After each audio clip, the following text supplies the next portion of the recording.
নমস্কার। আমরা এই চঞ্চল ঘোষের বইটা অনুপাত আর সমানুপাতের থেকে আমরা আমাদের বইটা শুরু করেছি। আমরা এই বইটা 3 মাসের মধ্যে শেষ করব। আমাদের প্রথম পর্বে আমাদের অনুপাত সমানুপাতের বেসিক কনসেপ্ট ও কিছু অঙ্ক হয়ে গেছে। আজ আমরা 11 দাগ থেকে করব। তাহলে চলো আমরা শুরু করা যাক। কি বলেছে প্রথম অঙ্কটা? দুটি সংখ্যার অনুপাত 8:7, তাদের সমষ্টি 450 হলে সংখ্যা দুটি কি করবে হবে। তাহলে আমার সংখ্যা দুটি কি কি ধরলাম, এ আর বি। তাহলে সংখ্যা দুটি অনুপাত কি 8:7, তাদের যোগফল কত বলেছে 450। এটা কি সমষ্টি, তাই তো সমষ্টি। তাহলে দেখো আমাদের অনুপাতের সমষ্টিটা কত হচ্ছে সেটা দেখি।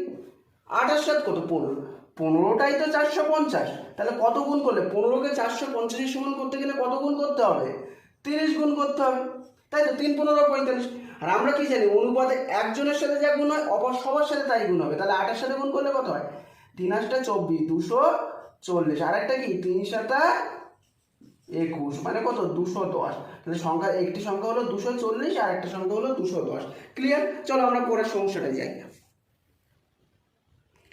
দেখো পরের অঙ্কটা আমাদের কি বলেছে, একটা বাক্সে সমসংখ্যক 1 টাকা 50 পয়সা ও 25 পয়সা আছে, তাই তো। বাক্সে মোট 35 টাকা থাকলে প্রত্যেক মুদ্রার সংখ্যা কত? তাহলে আমরা ক্লিয়ারলি আমরা লিখবো 1 টাকা ইস্টু 50 পয়সা ইস্টু কি 25 পয়সা। তাহলে সমসংখ্যক বলেছে মানে কত? 1। আমি ধরি 1 1 1 করে আছে। এবার দেখো বাক্সে মোট কি বলেছে 35 টাকা আছে, তাই তো। তাহলে আমার এটা কি, এটা হলো সংখ্যা সংখ্যা। তাহলে আমার মূল্য কি হবে? আমার 1 টাকার মূল্য কি 1, কিন্তু 50 পয়সা কত টাকা? 0.50 টাকা না। আর 25 পয়সা তাহলে কত হবে? 0.25 টাকা। Yes or no? কারণ 25 পয়সা মানে 0.25 টাকা, টাকায় যখন পরিণত করব। তাহলে আমার মোট টাকার মূল্য কত হচ্ছে? 1.75 টাকা, তাই তো। সেটা সমান সমান বইয়ে কত বলছে? 35 টাকা। ক্লিয়ার এ পর্যন্ত? তাহলে আমরা 1.75কে 35-এর সমান করতে গেলে কত গুণ করতে হবে ভাগ করে দেখে নিই। 1.75, তাই তো। তাহলে পয়েন্ট তুলে দিয়ে কত হবে? 100। 4 25 100, 7 25 125, তাহলে 5 7 35। তাহলে 20 গুণ করতে হবে, তাহলে ইন্টু 20 সমান সমান 35। এবার কি বলেছি? অনুপাতে একজনের সাথে গুণ হবে তার সবার সাথে তাই গুণ হবে। আমার কি চেয়েছে বলো তো? মুদ্রার সংখ্যা চেয়েছে। তাহলে মুদ্রার সংখ্যা কত? 1। তাহলে দেখো যে কোনো একটা সংখ্যা বের করলেই তো আমার প্রত্যেকের মুদ্রার সংখ্যা বেরিয়ে যাবে, কারণ কি প্রত্যেকটাই তো সমান আছে। তাহলে আমি এটার সাথে 20 গুণ করে দিই, ইন্টু 20। তাহলে কত? 20টি মুদ্রা। ক্লিয়ার এ পর্যন্ত? চলো আমরা নেক্সট আরেকটা যাই। দেখো নেক্সট আমাদের কি বলেছে, একটা বাক্সে কিছু পরিমাণে 1 টাকা 50 পয়সা ও 25 পয়সা আছে, তাই তো। এই সংখ্যার অনুপাত, এই যে পয়সাগুলো আছে তার সংখ্যার অনুপাত হলো 1:2:4। ওই বাক্সে 393 টাকা থাকলে মোট কতগুলি মুদ্রা আছে? আমরা সেম ভাবে করবো। তাহলে আমরা কি করব? প্রথমে 1:50:25। ক্লিয়ার? তাহলে আমার এর অনুপাতটা কি আছে? এটা তো টাকা রুপিসে, তাহলে কি আছে 1:2:3। এটা কি? এটা সংখ্যা, তাই তো। তাহলে দেখো আমাদের মূল্য কত হবে বলো তো? মূল্য কত হবে? 1 টাকার মূল্য কত? 1 টাকা। দুটো 50 পয়সার মূল্য কত? দুটো 50 পয়সা মিলে কি হয়? 1 টাকা হয় না? আর তিনটে 25 পয়সা মিলে কি হয়? এই সরি, চারটে 25 পয়সা মিলে কি হয়? চারটে 25 পয়সা মিলেও তো 1 টাকা হয়, তাই না? তাহলে 1:1:3। তাহলে আমার অনুপাত হিসেবে ক টাকা আছে? 3 টাকা, তাই তো। সেটা আমার বইয়ে কত বলে দিয়েছে? 393 টাকা। কত টাকা? 393 টাকা। তাহলে 3কে 393 এর সমান করতে গেলে কত গুণ করতে হবে? 131, তাই তো। তাহলে এবার কি চেয়েছে আমার? মোট কতগুলি মুদ্রা আছে সংখ্যা চেয়েছে। আমার সংখ্যা কতগুলি আছে মোট? দেখো তো 4 5 6 7, তাই তো। 7টা টোটাল 7টা মুদ্রা আছে, তাই তো। তাহলে কত গুণ হয়েছিল? 131 গুণ। তাহলে আমি কি বলেছি? অনুপাতে একজনের সাথে যা গুণ হবে সবার সাথে তাই গুণ হবে। তাহলে আমার 7-এর সাথে যদি এই 7, মোট সংখ্যা আমার 7, তাহলে আমার 131 গুণ 7 করলে কত হবে? 7 1 7, 3 7 21 1, হাতে 2 7 1 7 আর 2 কত 9। তাহলে কটি মুদ্রা আছে? 917 টি। ক্লিয়ার? কি করলাম আমরা? প্রথমে মূল্যটাকে আমরা সমান করে নিলাম 3-এর, কারণ আমার মূল্য বলেছে। তাহলে আমরা তো সংখ্যা দিয়ে 393কে হিসাব করতে পারবো না, কারণ অনুপাতে তো আলাদা জিনিসের সাথে আলাদা হয় না, মাথার সাথে তো পায়ের তুলনা করা যায় না। তাহলে 3 সমান সমান 393 বলেছে, তাই তো? তাহলে কত গুণ হবে?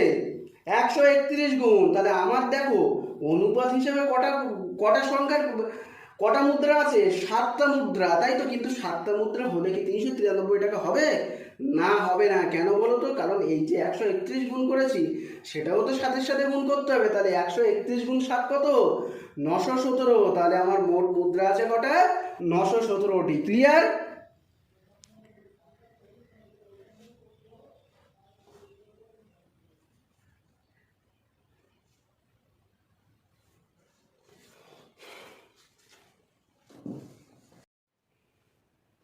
দেখো, আমরা 14 দাগের অঙ্কটা করব না, কারণ 14 দাগেরটা আমাদের সেম অঙ্ক, ঠিক আছে? যাদের কাছে চঞ্চল ঘোষের বই আছে তাদেরকে হোমওয়ার্ক দেওয়া থাকলো, তোমরা করে আমাকে কমেন্ট করো, ঠিক আছে? দেখো নেক্সট আমাদের কি বলেছে, দেখো এটা আমাদের কত দাগের অঙ্ক? 15 দাগ, তাই তো?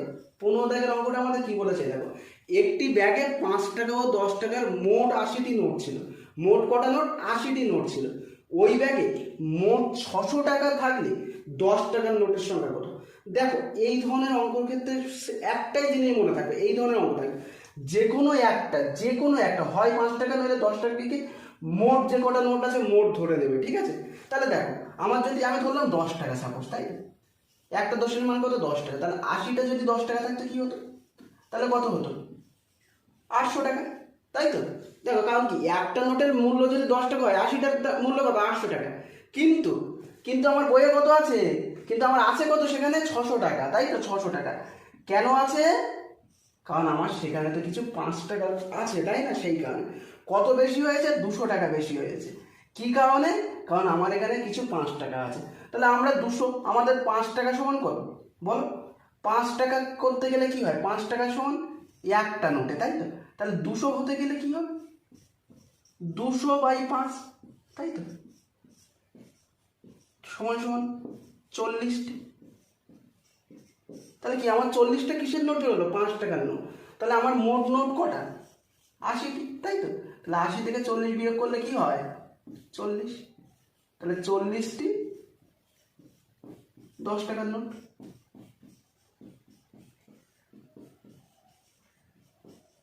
ক্লিয়ার? কেন? দেখো আমরা একটাকে ধরে তো 80 করে নিয়েছি, তাহলে কত হয়েছে? 800 টাকা হয়ে যাচ্ছে, কিন্তু আমার আছে কত? 600। কত বেশি? 200 টাকা বেশি হয়েছে, কারণ সেখানে তো সব 10 টাকা নেই, কিছু 5 টাকা আছে। তাহলে 5 টাকা করে হলে 200 টাকা কটা নোট হতে লাগে? সেইটা বের করবো 40টা নোটে। তাহলে আমার 40টা আমি পেয়ে গেলাম 5 টাকার নোট। তাহলে আমার 80, টোটাল নোট কটা? 80টা। তাহলে 80 থেকে 40 বিয়োগ করলে আমরা 10 টাকা। দেখো এটা আমাদের কি বলেছে? 87 পূর্ণ 1-এর 2% A = 41 পূর্ণ 2-এর 3% B হলে A/B সমান সমান কত? তাহলে আমরা এই মিশ্র ভগ্নাংশকে আমরা প্রকৃত বা অপ্রকৃত ভগ্নাংশকে ভেঙে নিই। কত? 87 দুগুণে কত? 174, এর আগে কত? 175, 175/2, তাই তো? পার্সেন্টের জন্য কি হবে? দুটো শূন্য বসে গেল, আর এর মতো এ গুণের সম্পর্কে বসিয়ে দিলাম। এবার এখানে কত হবে? 3-1-কে 3, 3-4 12, তাহলে 125/3। এবার পার্সেন্টের জন্য কি হবে? দুটো শূন্য বসে গেল, তাহলে বি। এবার দেখো সমান সমানের মাথায় রাখবি, সমান সমানের নিচের সাথে নিচে আর ওপরের সাথে ওপরের কাটাকুটি হয়, তাহলে আমি শূন্য শূন্য কেটে দিলাম। আর এখানে কত হয়? 7-25 175, আর কত? 5-25 125, তাহলে তো কত? 7A/2 = কত? 5B/3। তাহলে এবার আমরা কোনাকুনি গুণ করে দিই। এখানে কি হচ্ছে? 21A = কি? 10B, তাই তো? তাহলে 21A = 10B। তাহলে A/B সমান সমান কি হবে? দেখো আমরা যখন সমান সমান থাকবে, কারোর মান বের করতে যাবো তাকে চাপা দেবো, এর মান বের করতে গেলে কি হবে? একে চাপা দেবো। তাহলে এর মান কে পড়ে থাকলো? 10। তাহলে বির মান কত হবে? 21। তোমরা এটা বুঝতে পারবে আমার আগের পার্টের অঙ্ক দেখলে, হ্যাঁ? তাহলে A/B সমান সমান কত হয়ে গেল? 10:21। চলো আমরা পরের অঙ্কে যাই। পরের অঙ্কটা কি বলেছে? দুটো মিশ্রণে জল ও দুধের অনুপাত হলো 5:2 এবং 6:1। দুটি মিশ্রণ এক পাত্রে ঢালা হলে নতুন অনুপাত কি হবে? তাহলে দুটো পাত্র দেখা যাচ্ছে, একটা এই পাত্র, একটা হলো এই পাত্র, তাই তো? পরে কি করছে না, একটা বড় পাত্রে মেশানো হচ্ছে, ঠিক আছে? একটা বড় পাত্রে মেশানো হচ্ছে। এখানে কি বলছে? ওয়াটার/মিল্কের অনুপাত কত বলছে? ওয়াটার/মিল্কের অনুপাত বলছে কত বলছে বলো? যে 5:3, তাই তো 5:2, আর এখানে ওয়াটার ইস টু মিল্কের অনুপাত কত বলছে 6:1। তাহলে এবার এটাতে মেশানো হচ্ছে সব, তাই তো। তাহলে আমার ওয়াটার, তাহলে আমার এখানেও ওয়াটার ইস টু কী হলো মিল্ক, তাই তো। তাহলে আমার কত 5 আর 6, আমার ওয়াটার কত 5 6, তাহলে আমরা দুটোকে যোগ করে দিই 5 যোগ 6, আর এখানে মিল্ক কত আছে 2 আর 3, তাহলে 2 যোগ 1, তাহলে কত হলো 11:3। তাহলে নতুন অনুপাত কত হবে 11:3। ক্লিয়ার? চলো আমরা নেক্সট প্রশ্নে যাই। দেখো এটা কি বলেছে, গোলকের পৃষ্ঠতলে কালো ও সাদা আয়তনের অনুপাত হলো 2:3। যদি অর্ধগোলকে ওই অনুপাত 1:4 হয়, তাহলে কি বলছে একটা গোলক, তাই তো। গোলকের পুরো বলছে কি 2:3 আর অর্ধগোলক, তাই তো।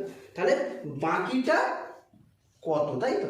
এটা কি বলেছে 1:4, তাই তো। তাহলে বাকিটা কত।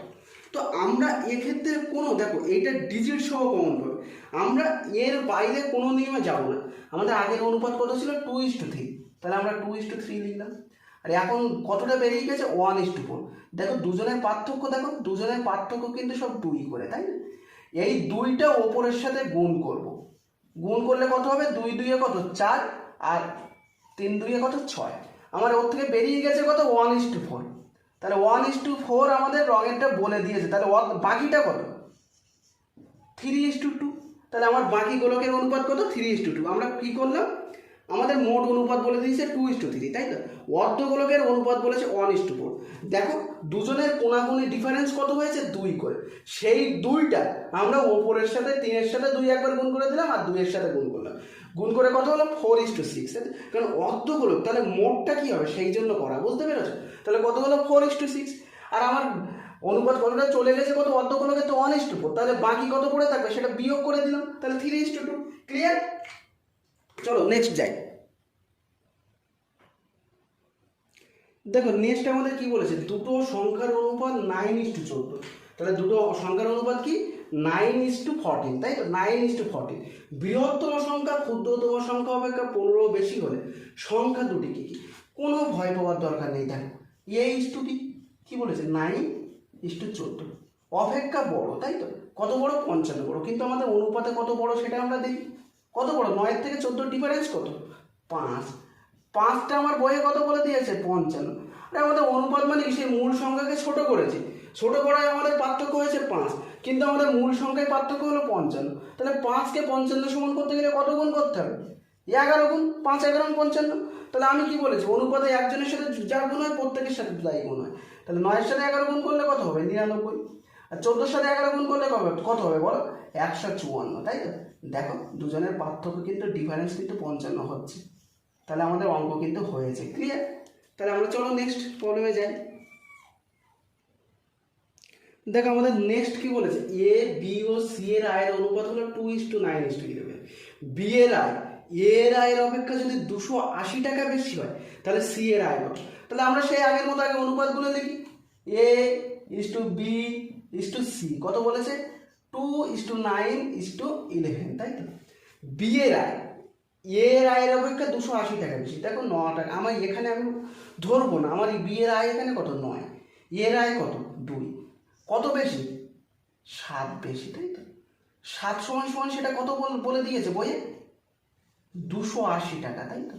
কেন বলো তো 280, কারণ আমরা তো সেই সংখ্যাটাকে, আমরা স্যালারিটাকে তো আয়টাকে তো অনুপাত করে ছোট করা, অনুপাত মানে কি ছোট করেছি, তাহলে আগের ফিরে যেতে গেলে কি করতে হবে গুণ করতে হবে। তাহলে কত গুণ করলে 280 টাকা হবে 40 গুণ করতে হবে, তাই তো।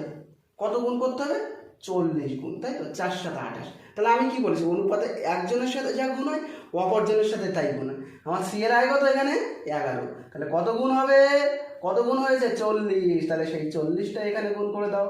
4 11 কত 44, তাহলে 440 টাকা উত্তর। তাহলে সি এর আয় কত হলো 440 টাকা, তাই তো। তাহলে আজকের আমাদের এই 20 পর্যন্ত এই পর্বে থাক, এর পরবর্তী পর্বে 20 থেকে 30 পর্যন্ত করব। দেখো তোমরা যারা আমার সাথে থাকবে এবং আমার সাথে সাথে দেখবে, আমি তোমাদেরকে কথা দিচ্ছি 2023 সালে ডব্লিউবি বলো বা যে কোনো প্রচুর পরীক্ষা হবে, ঠিক আছে, প্রাইমারি পরীক্ষা। তার আগে আমি তোমাদের অঙ্ক থেকে শুরু করে ইংলিশ আরও অন্য সাবজেক্টগুলো সুন্দরভাবে তৈরি করে দেবো। তোমাদের শুধু এটাই তোমরা আমার সাথে থাকো, সঙ্গে থাকো, এবং ভালো লাগলে লাইক শেয়ার ও কমেন্ট করে এবং সাবস্ক্রাইব করে আমাকে আমার সাথে থাকো। তাহলে আজকে এই পর্যন্ত থাক।